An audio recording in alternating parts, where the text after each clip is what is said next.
गांव छोटा था, पर लोगों की जिंदगी की परेशानियां बहुत बड़ी थीं। कच्ची सड़कें थी, मिट्टी के घर थे और हर चेहरे पर मेहनत की थकान साफ दिखती थी। उसी गांव के आखिरी सिरे पर एक पुरानी सी झोपड़ी थी। न कोई पक्का दरवाजा, न खिड़की। उसी झोपड़ी में रहता था रामू। गांव वाले कहते थे, रामू बहुत गरीब है। पर रामू खुद को गरीब नहीं मानता था, क्योंकि उसके पास एक चीज थी, एक बकरी। रामू अक्सर मुस्कुराकर, अगर मेरे पास पैसा नहीं है तो क्या हुआ, मेरे पास सबसे कीमती चीज है, मेरी बकरी। वही बकरी उसकी कमाई थी, वही उसकी रोजी रोटी और वही उसका सहारा। रामू हर सुबह बहुत जल्दी उठता। पूरा गांव सो रहा होता, पर रामू का दिन शुरू हो चुका होता। वो सबसे पहले बकरी के पास जाता, उसके सिर पर प्यार से हाथ फेरता। उठ जा बेटी, आज फिर मेहनत का दिन है। बकरी हल्की सी आवाज करती। रामू को लगता जैसे कोई अपना उसे हिम्मत दे रहा हो। रामू धीरे धीरे दूध निकालता, फिर उसे गांव की गलियों में निकल पड़ता। वो हर घर के सामने रुकता। दूध ले लो, दूध ताजा है। रामू, जरा इधर आना, आज आधा लीटर दे देना। रामू हंसते हंसते दूध देता। कभी कोई उसे पानी पिला देता, कभी कोई दो मीठे बोल बोल देता। उसी से उसका दिन बन जाता। कभी पूरा दूध बिक जाता तो उस दिन चूल्हा जल जाता। कभी थोड़ा दूध बच जाता तो रामू खुद पी लेता या बकरी के लिए बचा रखता। वो खुद। आज कम है, कल ज्यादा होगा। गांव के कुछ लोग रामू का मजाक उड़ाते। अरे रामू, कब तक बकरी के भरोसे जिएगा? इसे बेच दे, थोड़े पैसे हाथ आ जाएंगे। रामू कुछ नहीं बोलता। वो जानता था, मेहनत करने वाले को किसी जवाब की जरूरत नहीं होती। एक दिन सब कुछ बदल गया। सुबह रामू उठा, पर शरीर में अजीब सी कमजोरी थी। उसने बकरी की तरफ देखा और बोला, आज थोड़ा आराम करेंगे बेटी। दोपहर तक उसे तेज बुखार चढ़ गया। शाम होते होते वो उठ भी नहीं पा रहा था। बकरी बार बार उसके पास आकर खड़ी हो जाती, कभी उसके पास बैठ जाती, कभी मुंह से हाथ छू लेती। कई दिन बीत गए। रामू बिस्तर से नहीं उठा, दूध नहीं बिका, घर में रखा अनाज खत्म होने लगा। एक दिन उसने आखिरी रोटी 2 हिस्सों में बांटी, आधी खुद खाई, आधी बकरी के सामने रख दी। धीरे से बोला, आज बस इतना ही है बेटी। गांव का अमीर आदमी था, सेठ धनराज। उसकी नजर रामू की बकरी पे थी। उसने रामू की हालत देखी और मौका समझ लिया। वो बोला, बीमारी में काम नहीं कर पाओगे, बकरी मुझे बेच दो। सेठ जी, यही तो मेरी जिंदगी है।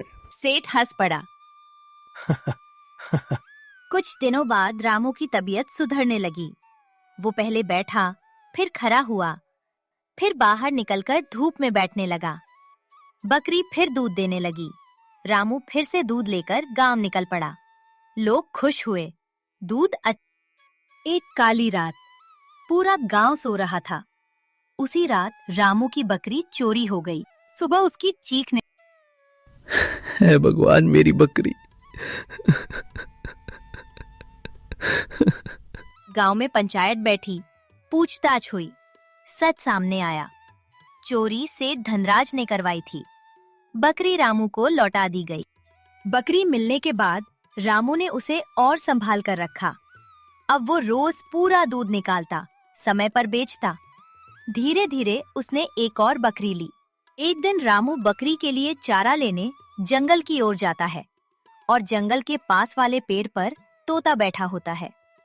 तोता रामू को देखकर बोलता है, वाह, ये आदमी कितना मेहनती है। मैं इसे रोज देखती हूँ। ये जंगल में चारा काटने आता है, अपनी बकरी को ताजा चारा खिलाता है, और इसके पास 2 ही बकरी है। भला 2 बकरी कितना दूध दे पाए इससे? ये खाता क्या होगा? और ये बहुत ईमानदार भी है।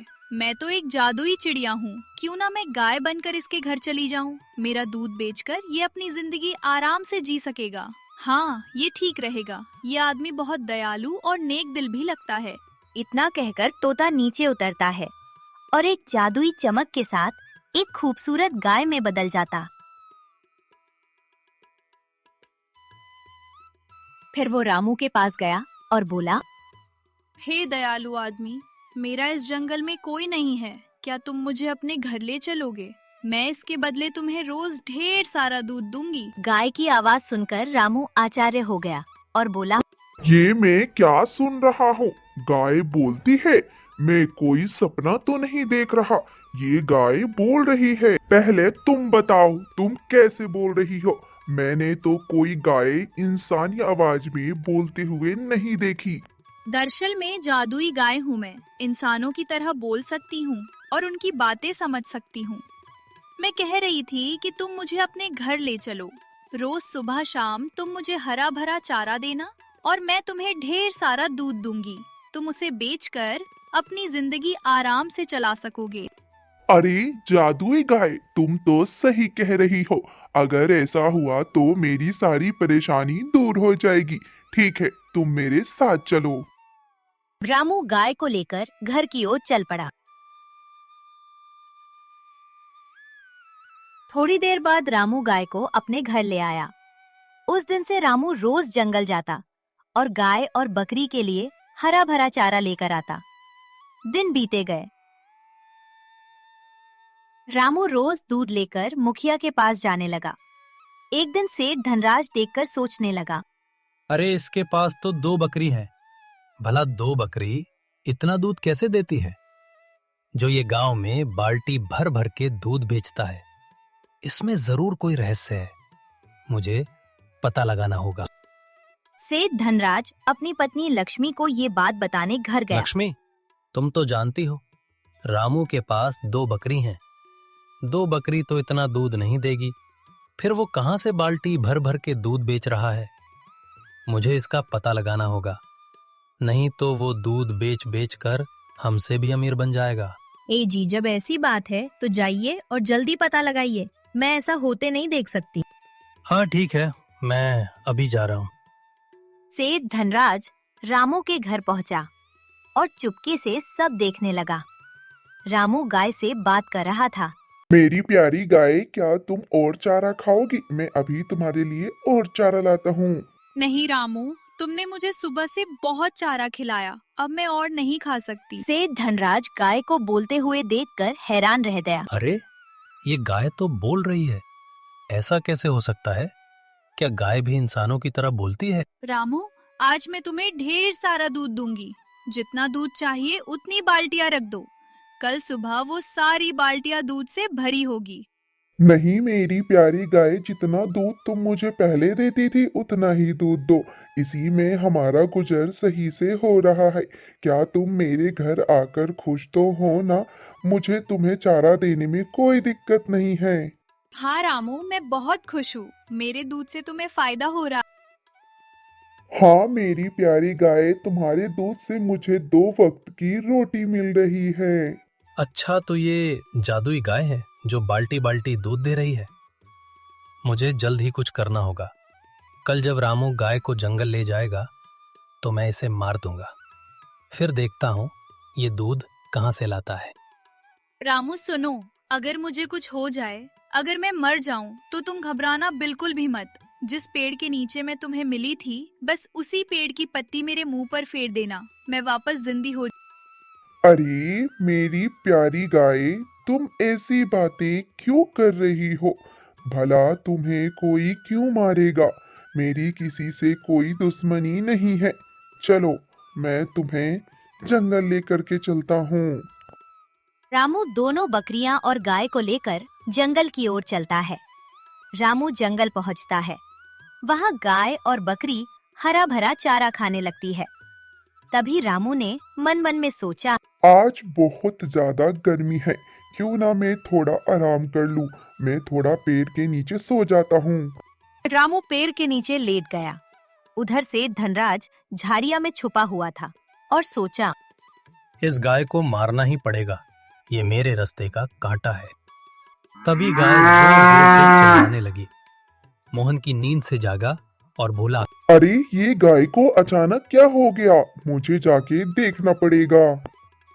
वो गाय के पास पहुंचा और देखकर स्पष्ट हो गया, गाय मर चुकी थी। रामू बहुत दुखी हुआ और उसकी आंखों से आंसू बहने लगे। हे भगवान, ये क्या हो गया मेरी गाय को? अब मैं कैसे रहूंगा इसके बिना? फिर रामू सोचा। रामू सुनो, अगर मुझे कुछ हो जाए, अगर मैं मर जाऊं, तो तुम घबराना बिल्कुल भी मत। जिस पेड़ के नीचे मैं तुम्हें मिली थी, बस उसी पेड़ की पत्ती मेरे मुंह पर फेर देना, मैं वापस जिंदी हो जाऊंगी। रामू उस पेड़ की पत्तियां तोड़कर गाय के पास पहुंचा और पत्ती को गाय पर फेरा। गाय एक तेज चमक की रोशनी के साथ फिर से जिंदी हो गई। मेरी प्यारी गाय, तुम वापस आ गई। भगवान का लाख लाख शुक्र है। तुम्हें पता है, मुझे तुम्हारे बिना बिल्कुल भी अच्छा नहीं लग रहा था। मेरा रो रो कर बहुत बुरा हाल हो गया था। रामू, मैं अब बिल्कुल ठीक हूँ, चलो घर चलते हैं। रामू गाय को लेकर घर गया।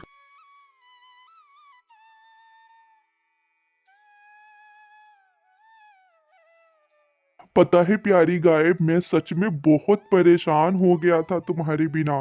रामू, अब चिंता मत करो, मैं फिर से लौट आई ना। तुम मुझे प्यार से गायत्री बुला सकते हो। रामू सोचता है। आज खाने को तो मेरे पास कुछ भी नहीं है, मैं क्या करूं? रामू, लाओ बाल्टी, लाओ, मैं तुम्हें ढेर सारा दूध दूंगी। नहीं गायत्री, तुम पहले जितना दूध देती थी उतना ही दूध दो, इसी में हमारा गुजर अच्छा से हो रहा है। रामू बाल्टी लाया। एक जादू रोशनी के साथ बाल्टी दूध से भर गई। वाह गायत्री, तुम्हारा दूध कितना गाढ़ा है, लेकिन आज मेरे पास चारा बिल्कुल भी नहीं है। कोई बात नहीं, हमारे पास अमरूद का पेड़ है, उसकी पत्तियां दो, मैं वही खा लूंगी। तभी से धनराज पीछे से सब देख रहा था और देखकर हैरान हो गया। मैंने तो इस गाय को मार दिया था, फिर ये कैसे जीवित हो गई? मुझे फिर से कुछ करना होगा। गायत्री और मेरी प्यारी बकरी, मैं दूध देने मुखिया के पास जा रहा हूँ। अगर लेट हो जाए तो चिंता मत करना। ठीक है, थोड़ा जल्दी लौटना। दोनों बकरी भी आवाज देती। रामू जंगल के रास्ते मुखिया के घर गया। रास्ते में उसे एक बूढ़ी औरत मिली। वो बूढ़ी औरत रो रही थी। क्या हुआ अम्मा, आप इतना रो क्यों रही हो? बेटा, मुझे 2 दिन से भूख लगी है, कुछ खाने को मिल जाए तो अच्छा होता। अम्मा, मेरे पास खाने के लिए तो कुछ नहीं है, लेकिन ये लो दूध पी लो। तुमने मेरी जान बचा ली। मेरे बेटे बहू मुझे छोड़ के चले गए। रामू ने बकरी वाला दूध बुद्धि अम्मा को दिया और गायत्री का दूध लेकर मुखिया के पास गया। मुखिया जी, ये लो, ताजा ताजा दूध लाया हूँ। रामू, तू कई दिनों के बाद आया, क्या कोई दिक्कत परेशानी थी क्या? हाँ मुखिया जी, दरअसल मेरी गाय बीमार पड़ गई थी। वो दूध देकर घर लौट गया। कुछ दिन बीत गए। रामू अब गरीब की मदद करने लगा। इससे सेठ धनराज को जलन ये होने लगी। रामू तो दूध बेचकर अमीर होता जा रहा है। मुझे इसकी गाय को फिर से मारना होगा। गांव में गायत्री के जादू होने की बात फैल गई। मुखिया को भी पता चला। वो मोहन के घर गया और बोला, रामू, मैंने सुना है तुम्हारी गाय बहुत खास है, क्या मैं उसे देख सकता हूँ? हाँ हाँ मुखिया जी, चलिए दिखाता हूँ। वो मुखिया जी को गायत्री के पास ले गया। रामू, मुझे यकीन नहीं हो रहा है, क्या ये गाय मेरे सामने दूध दे सकती है? हाँ हाँ, क्यों नहीं, मैं अभी दिखाता हूँ। उसने एक बाल्टी रखी और बोला, गायत्री, तुम अपना मुखिया जी को चमत्कार दिखाओ। एक सुनहरी रोशनी के साथ बाल्टी दूध से भर गई। ये देखकर मुखिया को लालच आ गया। रामू, ये गाय मुझे दे दो, इसके बदले में तुम्हें बहुत सारा धन दूंगा। नहीं नहीं मुखिया जी, मैं ये गाय नहीं बेच सकता। मुखिया ने गाय को छूने की कोशिश की, लेकिन उसके हाथ जलने लगा। रामू, ये मुखिया गरीबों को लूटता है। आज मैं इसको सबक में सिखाऊं। मुझे माफ कर दो, मैं ये गाय नहीं लूंगा।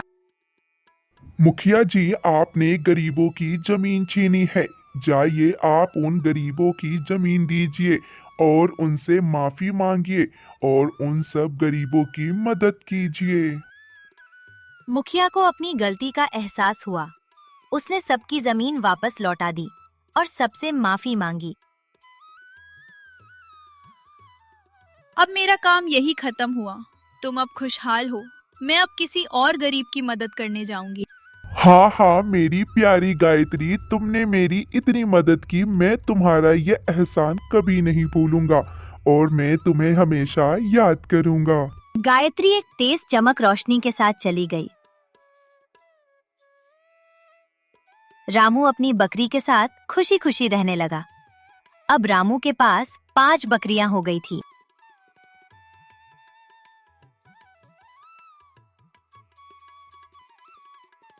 हेलो दोस्तों, मैं उम्मीद करती हूँ कि आपको ये कहानी बहुत अच्छी लगी होगी। यदि ये कहानी अच्छी लगी तो वीडियो को लाइक करें, साथ ही चैनल को सब्सक्राइब करें। बेल आइकन के नोटिफिकेशन को ऑल पर जरूर कर दें। इससे हर वीडियो की नोटिफिकेशन आप तक पहुंच जाएगी। आप मेरी कहानी को जल्द देख पाएंगे। तो मिलते हैं नेक्स्ट वीडियो में। Thanks for watching. Bye bye.